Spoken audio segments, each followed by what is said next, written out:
समुद्र के बीच कैरेबियन इलाके में जेनिफर पूरी ताकत लगाकर पानी में तैर रही होती है। उसके आसपास शार्क मछलियां मंडरा रही होती हैं, जिन पर वह डर के बावजूद नजर बनाए रखती है। कड़ी मशक्कत के बाद वह किसी तरह किनारे तक पहुंचती है और रेत पर गिरकर बेहोशी सी हालत में लेट जाती है। असल में ये कहानी 2 दिन पहले शुरू हुई थी। 2 दिन पहले जेनिफर अपने पति जैक और कुछ दोस्तों के साथ एक खूबसूरत बीच पर पहुंचती है, जहां उन्हें एक आलीशान यॉट में सवार होना होता है। जैसे ही वे वहां पहुंचते हैं, सभी महिलाओं की नजर स्टाफ में काम करने वाले मैनुएल पर पड़ती है, जो काफी आकर्षक दिखता है। लेकिन माहौल तब बिगड़ जाता है जब अचानक उसकी एक्स गर्लफ्रेंड मारिया वहां पहुंच जाती है और उस पर चिल्लाने लगती है। वह चाहती है कि मैनुएल जाने से पहले उससे ठीक से बात करे, लेकिन मैनुएल साफ शब्दों में कह देता है कि वह अब उसे कभी नहीं देखना चाहता। गुस्से में आकर मारिया उसे थप्पड़ मार देती है और जवाब में मैनुएल भी उसे मार बैठता है। यह देखकर जैक बीच बचाव करना चाहता है, लेकिन जेनिफर और बाकी दोस्त उसे रोक लेते हैं। मारिया गुस्से में सबको बद्दुआ देती है और वहां से चली जाती है। उसी रात जैक मजाक मजाक में मैनुएल को डॉक पर हुई घटना के लिए चिढ़ाता है और उसे ग्रुप के साथ ड्रिंक के लिए बुलाता है। मैनुएल मना कर देता है, जिससे जैक को यकीन हो जाता है कि मैनुएल असल में बदतमीज इंसान है। रात के खाने के बाद जैक और जेनिफर अपने कमरे में चले जाते हैं और दोनों के बीच नजदीकियां बढ़ने लगती हैं। मैनुएल का कमरा ठीक बगल में होता है और वह सब कुछ सुन सकता है। शुरुआत में वह खुद को अनदेखा करने की कोशिश करता है, यहाँ तक कि कान ढंक लेता है, लेकिन फिर भी उसका ध्यान उसी ओर चला जाता है। वहीं दूसरी तरफ मारिया किसी अंधेरी जगह पर अजीब सा तांत्रिक अनुष्ठान कर रही होती है। वह एक गुड़िया निकालती है और मैनुएल के साथ बिताए पुराने पलों को याद करते हुए उस पर जादू टोना करती है। वह जैक और जेनिफर की ऊर्जा को भी अपने फायदे के लिए इस्तेमाल करती है। जैसे ही वह गुड़िया पर वार करती है, उसी पल मैनुएल की नाक से खून बहने लगता है। अगले दिन जैक नाराज होता है क्योंकि मैनुएल समय पर ड्रिंक्स नहीं लाता। तभी मैनुएल हल्की सी तंज भरी आवाज में ऑर्डर लेकर पहुंचता है, जिससे जैक और चिढ़ जाता है। कप्तान रिचर्ड्स हालात संभालने का वादा करता है। अकेले में वह मैनुएल को उसके बर्ताव के लिए डांटता है और दोनों के बीच बहस हो जाती है। जब कप्तान चेतावनी देता है कि उसकी नौकरी जा सकती है, तो मैनुएल गुस्से में नौकरी छोड़ने का फैसला कर लेता है। कप्तान कहता है कि उसे अगले पोर्ट पर उतार दिया जाएगा। गुस्से में मैनुएल रसोई से बाहर निकलते वक्त अपना तौलिया फेंक देता है, लेकिन उसे पता नहीं चलता कि वह तौलिया चूल्हे पर गिरकर आग पकड़ लेता है। धीरे धीरे आग फैलने लगती है और धुआं देखकर मेहमान कप्तान को खबर देते हैं। कप्तान आग बुझाने की कोशिश करता है, लेकिन तब तक बहुत देर हो चुकी होती है। आग डेक तक पहुंच जाती है। कप्तान सबको यॉट छोड़ने का आदेश देता है, लेकिन जैक अपनी छुट्टी खराब होने की शिकायत करता रहता है। आखिरकार सब लोग 2 लाइफ बोट में बैठकर निकलते हैं और तभी यॉट के अंदर एक छोटा विस्फोट हो जाता है। लेकिन किस्मत को कुछ और ही मंजूर होता है। अचानक भयंकर तूफान आ जाता है, जो उनकी नावों को तोड़ देता है और सब लोग समुद्र में गिर जाते हैं। जब सब शांत होता है, तो जेनिफर खुद को एक सुनसान द्वीप पर अकेला पाती है। वह समझ नहीं पाती कि अब क्या करे। तभी उसे पानी में कुछ दिखता है और वह पहचान लेती है कि वह कप्तान रिचर्ड्स की लाश है। वह उसे खींचकर बाहर लाती है और घबराहट में सीपीआर देने की कोशिश करती है, लेकिन जब उसके मुंह से खून निकलता देखती है तो डर जाती है। उसी समय मैनुएल वहां पहुंचता है, लेकिन तब तक रिचर्ड्स की मौत हो चुकी होती है। शाम होते होते फिर बारिश शुरू हो जाती है और दोनों टूटे हुए नाव के नीचे शरण लेते हैं। जेनिफर ठंड से कांपने लगती है तो मैनुएल उसे अपनी शर्ट दे देता है। अगली सुबह मैनुएल कप्तान को दफनाता है और समुद्र में मछली पकड़ने के लिए गोता लगाता है। उसे रेत में एक चाकू भी मिल जाता है। जब वह बिना शर्ट के भीगा हुआ वापस आता है, तो जेनिफर उसे देखे बिना नहीं रह पाती।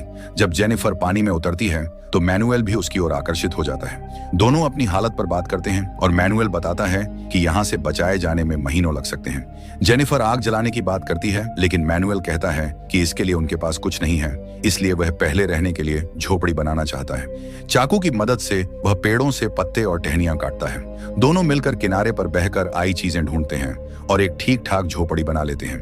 वे नारियल का पानी पीते हैं और मैनुएल द्वारा पकड़ी गई मछलियां खाते हैं। अगली सुबह जेनिफर उदास रहती है तो मैनुएल उसका मन बहलाने के लिए तैरने चलने को कहता है।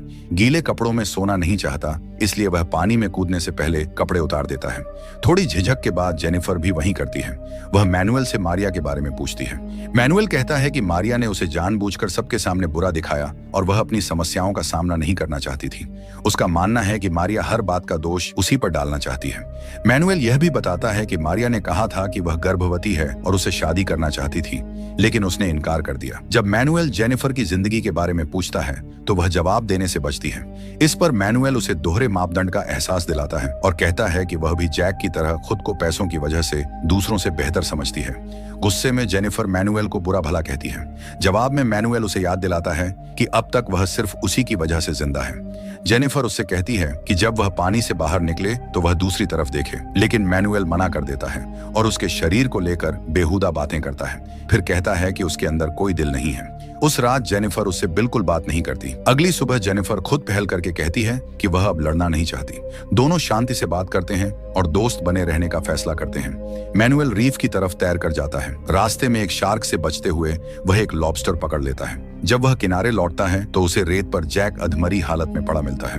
वह तुरंत जैक को उठाकर जेनिफर के पास लाता है। पति को जिंदा देखकर जेनिफर खुश हो जाती है और दोनों का मिलन हो जाता है। जैक के शरीर पर कई जख्म होते हैं, इसलिए उसे आराम की जरूरत होती है। जैक के सो जाने पर जेनिफर मैनुएल को धन्यवाद देती है कि उसने उसकी जान बचाई। मैनुएल कहता है कि वह तो उसे छोड़ भी सकता था, फिर हंसते हुए कहता है कि वह मजाक कर रहा है। जब जैक होश में आता है तो वह देखता है कि मैनुएल और जेनिफर पानी में खेल रहे हैं। यह देखकर उसके मन में शक पैदा हो जाता है। तीनों जब वापस अपने ठिकाने पर पहुंचते हैं तो आग जलती हुई देखकर हैरान रह जाते हैं। जैक दावा करता है कि उसने कुछ लकड़ियों से आग जलाई है, लेकिन मैनुएल जानता है कि यहाँ की लकड़ी से यह मुमकिन नहीं।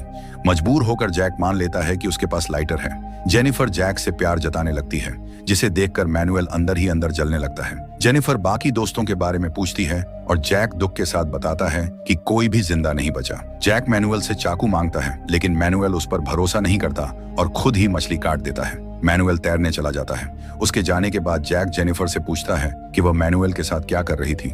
जेनिफर साफ कहती है कि वे सिर्फ दोस्त हैं। इस सवाल से आहत होकर वह भी समुद्र में चली जाती है। वापस आने पर जैक अपने व्यवहार के लिए माफी मांगता है और कहता है कि हालात की वजह से वह चिड़चिड़ा हो गया था। कुछ देर बाद नारियल ढूंढते हुए जैक कहता है कि यह अजीब है कि आग लगने के समय मैनुएल के पास गोताखोरी के चश्मे कैसे थे। उसी वक्त मैनुएल लौटता है और बताता है कि आज समुद्र बहुत उग्र है, इसलिए वह मछली नहीं पकड़ पाया। जैक सुझाव देता है कि अगली बार जेनिफर भी उसके साथ जाए ताकि मदद मिल सके। जाने से पहले जैक चुपके से जेनिफर से कहता है कि वह दोस्तों की मौत का शोक नहीं मना पा रहा, क्योंकि मैनुएल हथियारबंद है और उसकी पत्नी पर नजर रखे हुए हैं। जेनिफर इस बात को बेवकूफी मानती है। रीफ पर मैनुएल फिर से एक लॉबस्टर पकड़ लेता है। वह जेनिफर को अपने चश्मे देता है ताकि वह कोरल देख सके। तभी जेनिफर को शार्क दिखाई देती है और वह डर जाती है। मैनुएल हंसते हुए बताता है कि उसने जानबूझकर उसे उसी तरफ देखने को कहा था। दुर्भाग्य से जेनिफर को जेलीफिश डंक मार देती है। जब वे वापस किनारे आते हैं तो देखते हैं कि जैक ने रिचर्ड्स की कब्र खोदकर उसके कपड़े, सिगार और चाकू निकाल लिए हैं। उसने झोपड़ी भी खिसका दी होती है ताकि वह और जेनिफर उसमें रहें और मैनुएल को टूटी नाव के पास छोड़ दिया जाए। जेनिफर जैक को उसके व्यवहार के लिए डांटती है और याद दिलाती है कि मैनुएल ने उनकी जान बचाई है। जैक जिद करता है कि जेनिफर और मैनुएल के बीच कुछ हुआ है, लेकिन जेनिफर कहती है कि यह सब उसके दिमाग की उपज है। जब जैक जेलीफिश का निशान देखता है तो वह कहता है कि यह कर्मों का फल है। बाद में जेनिफर मैनुएल को बताती है कि जैक को शक है कि उनका अफेयर चल रहा है। मैनुएल मजाक में कहता है कि जब इल्जाम लग ही रहा है तो कर ही लेते हैं। जब जैक खाने के लिए उनके पास आता है तो जेनिफर माहौल सामान्य करने की कोशिश करती है, लेकिन दोनों पुरुषों में बहस हो जाती है। मैनुएल जैक को याद दिलाता है कि यहाँ उसका पैसा किसी काम का नहीं और वह सिर्फ एक ऐसा आदमी है जो खुद खाना भी नहीं जुटा सकता। जवाब में जैक कहता है कि आग उसके पास है। मैनुएल कहता है कि लाइटर वह रख सकता है, लेकिन अब उसे अपना खाना खुद पकड़ना होगा। मैनुएल के जाने के बाद जेनिफर जैक पर गुस्सा करती है कि अब खाने की समस्या खड़ी हो गई है। जैक भरोसा दिलाता है कि वह खाना जुटाएगा और जंगल में एक छोटा सा केकड़ा पकड़ लाता है, लेकिन उसे खाते ही उसकी तबीयत बिगड़ जाती है और वह उल्टी कर देता है। बाद में वे मछली पकड़ने जाते हैं, लेकिन सिर्फ बहुत छोटी मछली मिलती है। जैक रीफ की तरफ चला जाता है, जबकि जेनिफर वापस बीच पर आकर वह छोटा सा शंख खा लेती है, जिससे उसे खांसी आने लगती है। मैनुएल के पास भरपूर ताजी मछली होती है और वह उसे बांटने की पेशकश करता है, लेकिन जेनिफर को लगता है कि यह जैक से धोखा होगा। मैनुएल झुंझलाकर कहता है कि जैक उसके साथ अच्छा व्यवहार नहीं करता और वादा करता है कि अगर वह खा लेगी तो वह राज रखेगा। वह यह भी कबूल करता है कि पहली मुलाकात से ही वह जेनिफर की तरफ आकर्षित है। जेनिफर दुविधा में होती है, लेकिन भूख जीत जाती है। वह मछली खा लेती है और मैनुएल के गाल पर हल्का सा चुंबन देकर धन्यवाद देती है। उधर रीफ पर जैक को सिर्फ छोटी छोटी मछलियां मिलती हैं, जिन्हें पकड़ने में उसे काफी मेहनत करनी पड़ती है। जब वह मछलियां लेकर लौटता है तो मैनुएल उसे चेतावनी देता है कि पीले रंग वाली मछलियां जहरीली होती हैं। जैक रेत पर एक डंडी देखता है जिस पर मछली का टुकड़ा लगा होता है और उसे शक हो जाता है कि जेनिफर मैनुएल के साथ समय बिता रही है। जेनिफर कहती है कि उसने मछली चुरा ली थी, लेकिन जैक को यकीन नहीं होता। वह मैनुअल से पूछता है तो मैनुअल कह देता है कि जेनिफर को चोरी करने की जरूरत ही नहीं थी, क्योंकि वह खुशी खुशी बांट देता। जेनिफर को लगता है कि अब फिर से झगड़ा होने वाला है, इसलिए वह जैक से कहती है कि उन्हें मैनुअल से दूर कहीं और चले जाना चाहिए, लेकिन जैक साफ मना कर देता है। इसके बाद दोनों कई घंटों तक खाने के लिए कुछ पकड़ने की कोशिश करते रहते हैं। तभी जैक पलटकर देखता है और पाता है कि उसकी आग बुझ चुकी है और अब मैनुअल के पास जलती हुई आग है। जैक गुस्से में अपने ठिकाने की ओर दौड़ता है और मैनुअल पर आग चुराने का आरोप लगाता है। मैनुअल कसम खाकर कहता है कि चिंगारी अपने आप उसकी लकड़ियों पर गिर गई थी। तभी जैक रेत डालकर मैनुअल की आग बुझा देता है।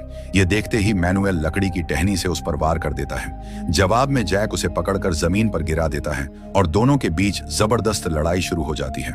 कुछ देर तक दोनों रेत पर लुढ़कते रहते हैं। मौका मिलते ही मैनुअल अपना भाला पकड़ लेता है। जैक चाकू मांगता है, लेकिन जेनिफर उसे दोनों से दूर रखती है। गुस्से में जैक मैनुअल पर आरोप लगाता है कि उसने जानबूझकर आग जलाई ताकि वह जेनिफर को उससे छीन सके। इसके बाद जैक मछलियां उठाकर झोपड़ी की तरफ चला जाता है। कुछ समय बाद वह चुपचाप कुछ बनाने लगता है। इसी बीच मैनुअल झपकी ले रहा होता है और जैक मौका देखकर उसके डाइविंग चश्मे चुरा लेता है। जब मैनुअल जागता है तो वह जैक को चश्मा पहनकर समुद्र में तैरते देखता है। गुस्से में वह अपना भाला उठाकर उसके पीछे जाने ही वाला होता है कि जेनिफर उसे रोकने के लिए उस पर झपट पड़ती है। इस दौरान हालात बेहद गलत दिशा में चले जाते हैं और जेनिफर के लिए यह अनुभव बेहद परेशान करने वाला होता है। कुछ देर बाद मैनुअल जेनिफर से कहता है कि वह उसके साथ रहने लगे। जेनिफर इनकार कर देती है और उसे कहती है कि इस बात को किसी को न बताए। मैनुअल वादा करता है कि वह चुप रहेगा और यह भी कह देता है कि वह उससे प्यार करता है। उधर जैक चश्मों और खुद बनाए भाले की मदद से आखिरकार ठीक ठाक मछलियां पकड़ लेता है। तभी आसपास शार्क दिखाई देती हैं और वह डर के मारे तेजी से किनारे की तरफ तैरता है। बीच पर पहुंचकर वह चश्मे मैनुअल की ओर फेंक देता है और जेनिफर को बड़ी मछली दिखाता है। जेनिफर उसे चश्मे लेने के लिए डांटती है। तभी जैक को समझ आ जाता है कि मैनुअल को इस बात का कोई गुस्सा नहीं है और वह यह अंदाजा लगा लेता है कि जेनिफर ने उसे शांत करने के लिए उसके साथ गलत किया है। गुस्से में जैक झोपड़ी पर मुक्का मारता है। जेनिफर टूट जाती है जब जैक उस पर चिल्लाने और अपमान करने लगता है। अचानक वह जेनिफर के बाल पकड़कर उसे मैनुअल की जगह तक घसीट ले जाता है और कहता है कि अब वहीं रहे। मैनुअल जेनिफर को ढाढ़स देता है और कहता है कि उसे अब जैक की जरूरत नहीं है। कुछ समय बाद जैक को किनारे पर बहकर आई चीजें मिलती हैं, जिनमें एक प्लास्टिक की बोतल भी होती है। वह उसकी मदद से अपने लिए नए डाइविंग चश्मे बना लेता है। वह रीफ की तरफ तैरता है और कई घंटों तक वापस नहीं आता, जिससे जेनिफर घबरा जाती है। मैनुअल उसका ध्यान भटकाने के लिए उसे नचाने लगता है, इस बात से अनजान कि जैक दूर से सब देख रहा है। अगली बार जब जैक गोता लगाता है तो उसे दूसरी नाव मिल जाती है और वह उसे घसीटकर बीच तक ले आता है। मैनुअल और जेनिफर मदद करना चाहते हैं, लेकिन जैक उन्हें वहां से भगा देता है। कुछ समय बाद जेनिफर देखती है कि जैक नाव ठीक कर रहा है। वह उसका मजाक उड़ाती है और कहती है कि वह समुद्र में ही मर जाएगा। दोनों में बहस हो जाती है और जब जैक गुस्से में नाव पर मुक्के मारने लगता है तो जेनिफर वहां से चली जाती है। उस रात मैनुअल और जेनिफर बात कर रहे होते हैं। तभी जैक चिल्लाकर कहता है कि जेनिफर ने नाव में जगह पाने के लिए उसके साथ गंदी हरकत करने की कोशिश की थी। जेनिफर मैनुअल को यकीन दिलाती है कि यह झूठ है। इसके बाद दोनों समुद्र की ओर चले जाते हैं, जबकि जैक झाड़ियों में छिपकर उन्हें देखता रहता है। जेनिफर मैनुअल से कहती है कि उन्हें नाव लेकर जैक को यहीं छोड़ देना चाहिए। अगली सुबह जैक मछली पकड़ने चला जाता है ताकि सफर के लिए खाना जुटा सके। उसी मौके का फायदा उठाकर जेनिफर और मैनुअल नाव चुरा लेते हैं। जैक उन्हें देख लेता है और दौड़ता है, लेकिन तब तक वे नाव लेकर निकल चुके होते हैं। दूर जाने के बाद जैक शांति से बैठ जाता है। कुछ घंटों बाद नाव में छेद से पानी भरने लगता है। तब जेनिफर समझ जाती है कि यह सब जैक की चाल थी। उसने सिर्फ नाव ठीक करने का नाटक किया था ताकि वे उसे चुरा लें और समुद्र में डूब जाएं। नाव धीरे धीरे डूबने लगती है और दोनों को जान बचाकर तैरना पड़ता है। बीच पर जैक सुकून से बैठा होता है। थोड़ी देर बाद जेनिफर और मैनुअल वापस पहुंच जाते हैं। जैक भाला उठाता है। जेनिफर उसे रोकने की कोशिश करती है, लेकिन जैक उसे धक्का देकर गिरा देता है और भाला मैनुअल की पीठ में फेंक देता है। जेनिफर जैक पर झपटती है और मैनुअल उसे घूंसा मारकर किसी तरह तैरकर दूर चला जाता है। रोती हुई जेनिफर जैक को कायर कहती है, क्योंकि उसने थके हुए मैनुअल पर पीछे से हमला किया था। उस रात जैक जेनिफर को बांध देता है और उसे डराने धमकाने लगता है। तभी मैनुअल पीछे से आकर जैक पर हमला कर देता है और फिर से दोनों के बीच जानलेवा लड़ाई शुरू हो जाती है। जब दोनों रेत पर लुढ़कते हुए एक दूसरे पर वार कर रहे होते हैं, जेनिफर एक डिब्बे पर चढ़कर झोपड़ी के ऊपर पहुंचती है। वह अपने मुंह से बंधन ढीले करती है और रस्सी खोलने में सफल हो जाती है। मैनुअल आग के पास पहुंचकर जलती हुई लकड़ी उठा लेता है, जबकि जैक अपना भाला संभाल लेता है। अब दोनों हथियारों के साथ लड़ रहे होते हैं। जैसे ही जेनिफर खुद को पूरी तरह आजाद करती है, वह जैक को धक्का देती है और मैनुअल उसे आग में फेंक देता है। इसी मौके का फायदा उठाकर जेनिफर और मैनुअल वहां से भाग निकलते हैं। जैक दर्द से चीखता हुआ समुद्र की तरफ दौड़ता है ताकि अपनी जलती हुई पैंट की आग बुझा सके। सुबह होते ही जेनिफर मैनुएल के जख्मों पर पट्टी बांधती है, लेकिन उसे चिंता सताने लगती है क्योंकि उसका बुखार बढ़ा हुआ होता है। उसी समय दूर कहीं मारिया फिर से मैनुएल की गुड़िया के साथ तांत्रिक क्रिया शुरू करती है। उसी वक्त जैक भी उन्हें ढूंढते हुए जंगल में निकल पड़ता है और जमीन पर बने निशानों का पीछा करता हुआ आगे बढ़ता है। आखिरकार जैक दोनों को एक पेड़ के ऊपर छिपा हुआ देख लेता है। उसी पल जैसे ही मारिया के हाथ से गुड़िया नीचे गिरती है, जैक भाला फेंकता है जो मैनुएल को लग जाता है और वह पेड़ से नीचे गिर पड़ता है। जैक चाकू निकालकर उसे मारने ही वाला होता है कि जेनिफर बीच में कूद पड़ती है और उसे रोकने की कोशिश करती है। दोनों जमीन पर उलझ जाते हैं। खुद को बचाने के लिए जेनिफर जैक की नाक पर दांत से वार करती है और चाकू पकड़ने की कोशिश करती है, लेकिन जैक उसका हाथ झटक देता है। उधर मैनुएल एक पत्थर उठाता है ताकि जैक के सिर पर वार कर सके, लेकिन उसी पल मारिया गुड़िया में छुरा घोंप देती है। अचानक मैनुएल का संतुलन बिगड़ जाता है और वह पीछे गिरते हुए भाले पर जा लगता है। भाला उसके शरीर को चीर देता है और वहीं उसकी मौत हो जाती है। जेनिफर चीखती रह जाती है, लेकिन सब कुछ खत्म हो चुका होता है। 1 साल बाद छुट्टियां मनाने आई एक फैमिली की यॉट उस द्वीप के पास रुकती है। वे झोपड़ी में जेनिफर को सोता हुआ पाते हैं। उसकी हालत देखकर परिवार उसे अपने साथ ले जाने के लिए तैयार हो जाता है। जाते वक्त जेनिफर चुपचाप लाइटर उठा लेती है। यॉट पर पहुंचते ही जेनिफर लंबे समय बाद ढंग का खाना खाती है। उधर रीफ के पास जैक मछली पकड़ रहा होता है। तभी उसकी नजर यॉट पर पड़ती है। वह देखता है कि जेनिफर उसी यॉट पर सवार है। वह हाथ हिलाकर चिल्लाता है और मदद मांगता है, लेकिन जेनिफर उसकी ओर देखती तक नहीं। यॉट धीरे धीरे आगे बढ़ जाती है और जैक उस सुनसान द्वीप पर अकेला रह जाता है। और इसी को दिखाते हुए यह मूवी यहीं खत्म हो जाता है।